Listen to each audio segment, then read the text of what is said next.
So I want to give you sort of a mid-scale view from the forest through where we are to kind of open the door for Alan to take it home in the construction and design realm.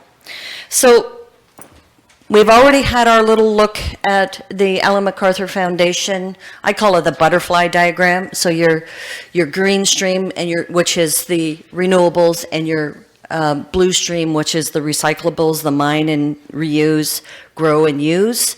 When I first looked at it, my first obvious thing is, well, wood just broke your model, because it starts out in that green side and it goes to the blue side. It broke your model already.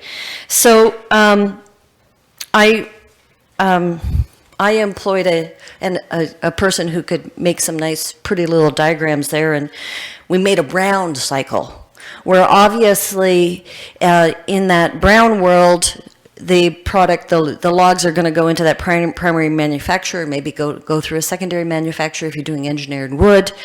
But all along that stream, you're splitting up and allocating that log into different processes. And, you know, we spent 20 years doing life cycle assessment, and we have a pretty good handle on that. And then it goes to its users, and it can go through all of these various streams.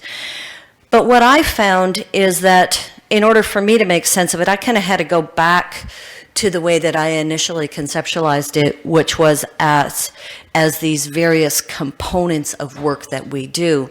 So originally I had it as, I think, all blue on the transition through, and I realized, well, we have a green stream and a blue stream for wood products, and all of those wood products eventually, when they, from a carbon perspective, from a carbon molecule perspective, can go back to that regeneration with the emission of carbon dioxide at the end of the life, whether it's burned or left on a landing to decay.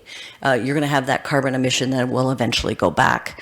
The reason that I think about this is because I've been involved in the life cycle assessment world, where each one of those categories actually corresponds to a category in the product category rule. So your A stream is the production, and, you know, the growth and the production, and then the use stream, etc.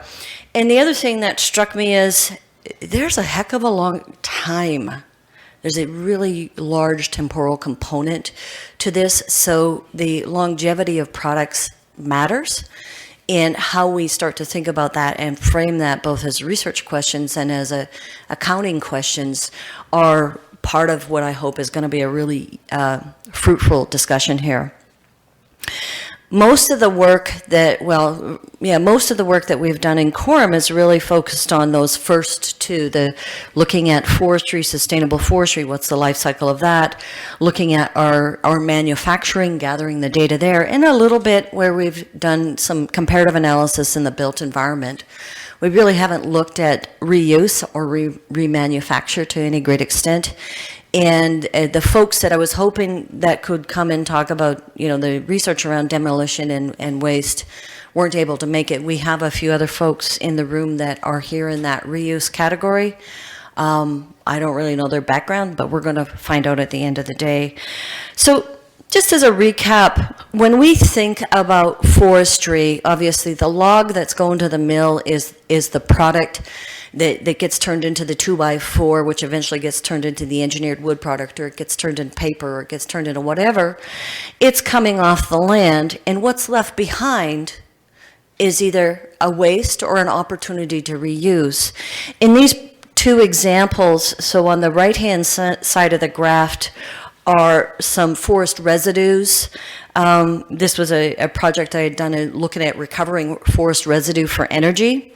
And these particular examples were just the very tippy tops of the trees, because the pulp market was so hot, everything else left and got put into another manufacturing stream. These materials eventually got picked up and taken to an energy plant and generated some electricity. They're not very good at that, though. If we leave them behind, people say that's a waste. My background as a silviculturalist is, no, that's a nutrient input back into that land. It's not a waste. we need to think also about ensuring that we have those regenerative minerals and materials that are in those residues that can go back into the land and be reused for that next cycle. On the left-hand side of the graph are two other examples of work that we've done. The bottom was an example from a project we did with Hans Ab Hahn at Humboldt Waste to Wisdom. They don't have a pulp market in California, so their residue pile looks a lot different than the one here on the right, and then we're trying to figure out how do we recover that stuff and get it off and into a usable market. And then the one on the top was another example. That one is on federal land where they were doing some fire risk reduction, and there were no markets whatsoever. So that material was brought out of the forest so that when a wildfire went through, you'd have not 100% mortality, but then what do they do with this wood? So this whole intersection of markets and being able to efficiently manage forest land becomes part of that conversation. So I'm expecting that probably Han is going to carry that conversation in as he moves through the day of how do we really wrap our head around these things? Because just removing all that material is not necessarily the best idea, but not removing any of it has some other catastrophic consequences. And we look at the interplay between those a lot. But we're pretty good at utilizing material when there are markets. No doubt about that. In forestry, there's a lot of different markets. Now, we've also done an enormous amount of work in terms of what happens when we bring it to the mill. This is an example where Mike Malota, retired OSU, and Maureen put up this flow diagram of what happens when it hits the mill. And we know that virtually all of the product that hits the mill, that round log that gets turned into square things, it has residues, it has materials that come off, there's virtually no waste. It all gets used. It gets used for something. It gets, and the way that it gets used is a function of its value. So I think this whole idea of thinking about value is already pretty much wired into both our forestry operations and into the milling infrastructure. So the mill will sell their green chips or their green sawdust or their dry chips or dry sawdust. They're going to sell that to its highest value. That might be a local pulp mill. They might sell it to the MDF or fiberboard mill. They might use it, they might burn it for energy if that's the highest value. Same with their bark. They will burn that, or they might sell it as a garden mulch, wherever the highest value is. There is very little waste. I think it's around about less than 1%, Maureen?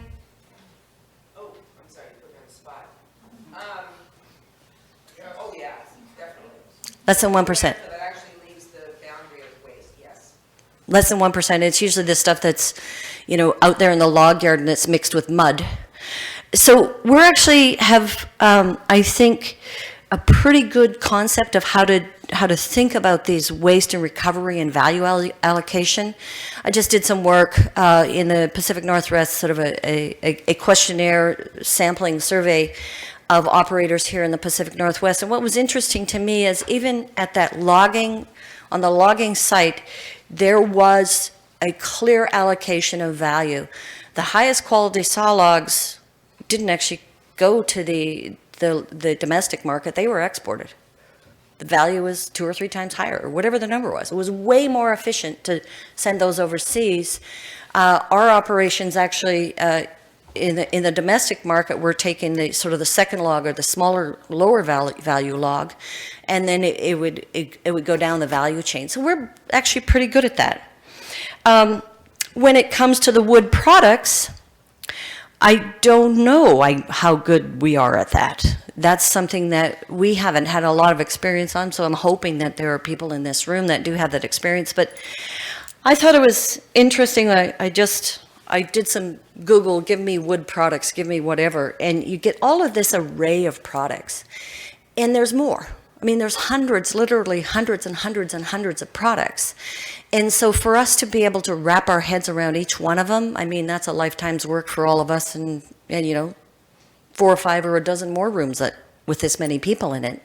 So I think one of the things we may want to zero in on today is which ones of these are we going to focus on? Which ones do we think will bear the most fruit in terms of proof of concept for circular economy? Is it something like pallets that has had some work done on it? Is it cross-laminated timber? Is it some other kind of recyclable material, or is it paper? Probably the only place where, there's a real obvious reuse is in the paper stream. With the recycling of paper, of course, with the China market gone, maybe not so much. One of the things that we have done when we're thinking about hierarchy of use, so there was a conversation about hierarchy, is we've done a lot of work with our life cycle doing these comparative analyses. I don't even want you to read this. All I want you to take away from this is that there are relative differences in terms of efficiency of material use. These particular graphs are carbon displaced and stored per unit of carbon in the wood fiber that's in use. And all you need to see is that there's a lot of variability, whether we're comparing to steel or concrete or to each kind of wood material, a lot of variability. This particular graph is explained in detail in that handout. It's something that we just crunched through with the latest data. The stuff on top is the relative benefit per, a CO2 benefit per carbon stored in any or used in any kind of biofuels. And then down below is your solid wood products. So you can kind of see where your winners and losers are immediately. The other thing that I want to talk about in terms of hierarchies and cascades and values is to take it back to the land base. We have a lot of confrontation here in the West. I don't know what it's like in other parts of the country or in other regions, but we have a lot of confrontation about harvest and a lot of arguments about this thing in the front, this harvest in the front is a deforestation. Hardly anybody recognizes, except for the landowner, that without the operations in the front, there would not be anything in the back. We're seeing pretty clearly that the investment in forest management and the investment in maximizing growth rates and maintaining forests as forests is driven by our opportunity to recover value. This particular landscape is actually the Starker Forest down at just outside of Corvallis. They have, I don't know how many thousands of acres as a small to medium-sized business, and this is their business, is to produce this lumber, but they cannot maintain that without a tremendous amount of investment. And that investment cycle, in the Southeast might be 25 years. In the Pacific Northwest, it might be 35 to 50 or 60. In the Northeast, it looks like it might be about 80 years for people to think about what it takes to invest and maintain that forest land over that period of time. What kind of value, return on investment, do they have to maintain to ensure that that land stays forested and provides all of the attributes that we're looking for? The people that are wanting to build with wood, they're looking for wood. The people that have other values, they're looking for other values. So I'm going to just use this example here. I think this is a really interesting one. The picture on the left, that is, believe it or not, that little tiny guy is 6'5", and he's built like a linebacker, and that's one of his 60-year-old trees. That's some of the highest growing site. It's a site class 1, very high productivity Pacific Northwest forest. For the Americans in the room, that's probably 60 to 80,000 board feet per acre. Canadians, you're looking at 700, 800, maybe 900 cubic meters per hectare. Pretty skookum site. Next to it is another site that is also here in the Pacific Northwest, not nearly as high quality. It was logged and abandoned and not reforested. And I know that because it's mine. I bought it after the last one. So eventually when it's big enough that I can break even by cutting it, then it'll never look like that. But This idea that why do we invest in forest management? Because there's a return on investment. Sometimes we just do it for love, but then you're not going to live to see it. So are your kids going to do it for love, or are they going to sell it for development? The important thing about that is that management matters even if you don't harvest. There's a lot of argument out there. If you see this black line here, it says, oh, our forests can all end up sequestering this amount of carbon if we just never harvested them. The reality is, if you're going to put that kind of investment in, you're going to harvest. If you're not, you're going to be that little gold line down there, which is that, that's this ratty stuff. The big black line is that linebacker with his beautiful tree. His complaint about that is he left it too long. That's actually in a special area that's reserved, or they have an extended rotation for the owls.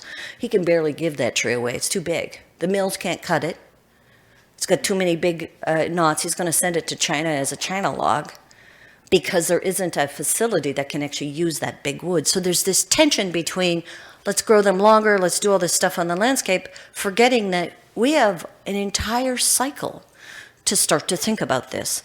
So these are the kinds of things that I think need to be part of the conversation when we talk about land use, land and land use, is what is the most efficient way to manage land to be able to produce these products, to get into an economy, to ultimately be part of a circular economy.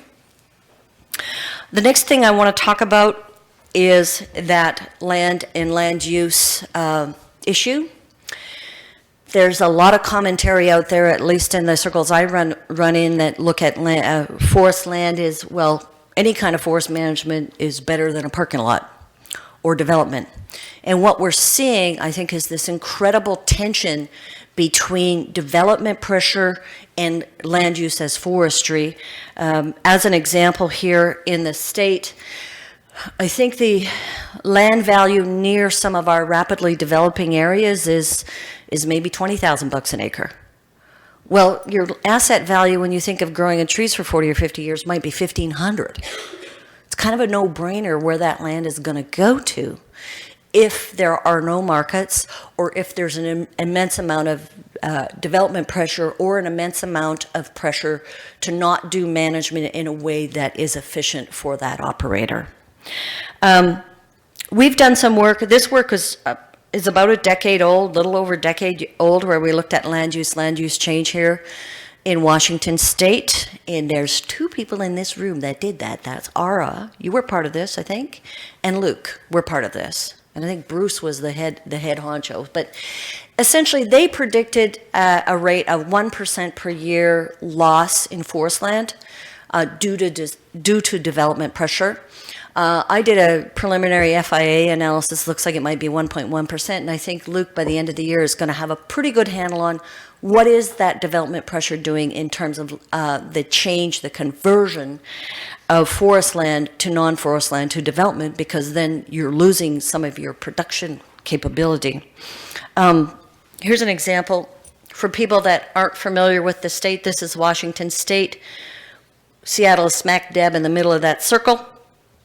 And that is the Puget Sound Trough, rapidly developing. We're going to zoom in. I did a little bit of work here in something called the Puyallup Watershed Initiative. It starts at the port there in Port of Tacoma and goes all the way up to Mount Rainier. It's clear enough. We might even see her at lunch. And you'll see that there is this development, high intensity city, and then you've got this mid-watershed, which is 5, 10, 20 acre parcels that's circled there. And it's mostly owned by small forest landowners. And then you've got the upland, which is larger forestry operations, and then you have the park with the volcano on the top. That area that's circled, when you talk to the planners, they fully anticipate that forest will be gone in 20 years, completely developed. And that kind of makes sense when you think about the fact that Tacoma, I think December, was labeled as the fastest growing city in the country.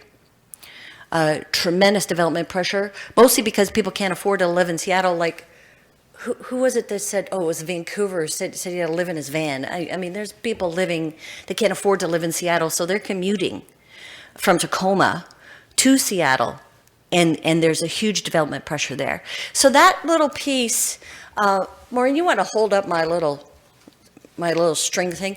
I think that's a little piece where we need to think about the cross connection between our demand for land and our ability to keep forest land as forested. Interesting story. Now, Alan and I have been sort of going, I don't know if this is real or not, but I'm going to lay it on you because I keep hearing this. So I've been to a number of workshops. Carbon Leadership Forum puts on these workshops, and I go and I interact with all the architects and engineers, and I hear this every now and again, that we are building the equivalent of a New York City every 35 days, so globally. I'm like, and of course they're worried about what's the carbon footprint of the buildings. I'm going, well, what's the land imprint of the buildings? So I did a little bit of calculation. New York City is apparently 302 square miles. That's 193,000 acres, about 78,000 hectares. See, I'm converting for you guys because I knew I had Canadians and Americans in the room. Every 35 days, if we think about that, we're losing that in terms of arable land that you can grow crops or trees on. If you look at that every 35 days, that's a couple million acres a year. 817,000 hectares. So for giggles, I said, if all of that was in that really productive Pacific Northwest land, what am I going to end up with in terms of loss of production? Turns out to be about 14 million tons of CO2 equivalent per year that I'm going to lose from building those buildings. That's not incorporated in anything. Northeast, according to the work that we just did in December, it's a lot lower productivity, so a lot less impact. So if I convert that to cars, just the footprint of removing that forest land from forest production, if it were in forests, is between 500,000 to 2.5 million cars a year. Just from removing it. That's not even building the building.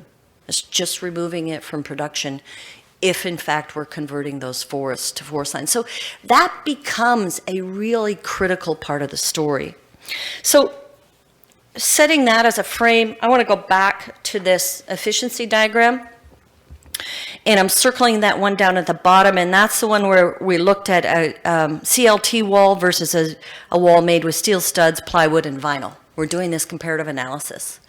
And you'll notice that CLT doesn't really look as good as a lot of the other solid wood products.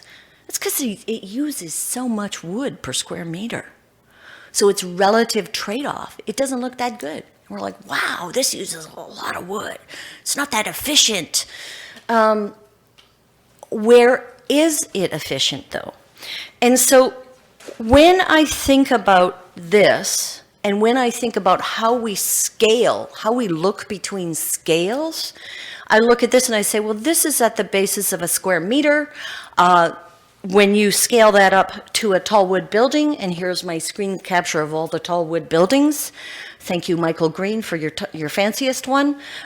When you scale that up to a tall wood building, it starts to look a little better, quite a bit better. And then I'm going to do a little bit of paradigm busting here because they all want to build their buildings in the middle of a city. They talk about timbered cities. I'm like, maybe we should reimagine the timber town.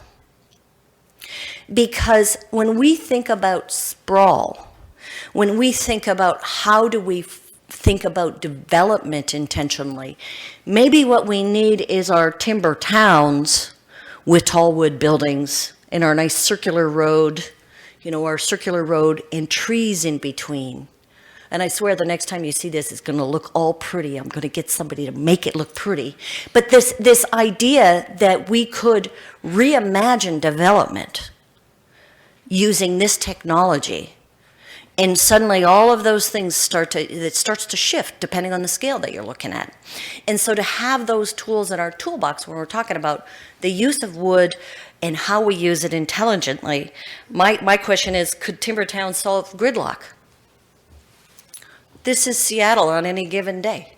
As Luke said on his way in, he said, traffic on the side roads was incredible. I could barely get here in time, just because I-5 was probably closed down. That happens all the time. We've got the third worst traffic in the country after Atlanta and LA. So I've been told. Now, could they solve infrastructure challenges? You know, all of us, we have people zooming in from wherever. We could have people zooming in from Timbuktu. It doesn't matter. As long as we have the internet access and the high quality fiber optics, we could go anywhere. But that doesn't work in a dispersed landscape. I know. Anybody ever tries to Zoom with me when I'm at my home office? Forget it. You get a voice or you can wave at me. You can't get both. I will never have that quality of fiber optic. So looking at this as a system allows us to say, you know, we can solve a bunch of different problems by thinking about wood at these various scales. And then I have to talk about this. We're in the Pacific Northwest. They keep saying the Cascadia subduction zone is going to go and we're going to get a 9-point something. You know, the scariest things are everything west of I-5 will be toast. We're east of I-5, we're good here. But the point being that there is a lot of work that's being done on engineering wood buildings for seismic events. This is just a screen capture of the 6-story. They put it on a big shake table in Japan and shook it up and to see how the wood held and what kind of materials or what kind of joins. Todd, what do you call those things, the joints that hold them together? But there was well, yeah, I guess this was strong tie, but there was some other sort of system that goes through all the floors. Yeah, well, I've got a bunch of engineers here who know the answer to that. But the point being that they're working on this because one of the issues with any kind of circular economy is what's the durability and longevity of the building. I was talking to one of our colleagues, one of Todd's colleagues that can't come today, Hans-Erik Blumgren, and he said, oh, we're going to do a 10-story shake table sometime this year, I think. So this idea that these buildings may actually be more durable when we have these catastrophic events sort of suggests we need to be also thinking about how do we have, it's not just do you build with wood, where do you build with wood? Does it matter that you're in a seismic region? Should seismic regions be focused exclusively on this kind of wood? And then how tall can you build them and still have that stability? I think there's a lot of research questions there that will be good for a whole bunch of people's future careers. You know, especially young people starting out just going into their PhD. Adam. I think the way that I wanted to frame today, because we really are part of a big experiment here ourselves to figure out how to put all these pieces together, is I started looking at how do we come up with decisions with these complex systems. You know, complex systems. How do you make the decisions? How do you work it? And I found a gal named Lorian Pratt, Decision Intelligence. Very cool little book. She got some nice videos online, and I did a couple screen captures, and then I had somebody make it so it looked relevant to us. But when we think about the information and the skill sets in this room, we're all those little boxes over there. We have deep silos of knowledge, and how do we organize them? And I'm thinking, let's organize them in this circular economy framework. If we don't like the Ellen MacArthur framework, we make our own.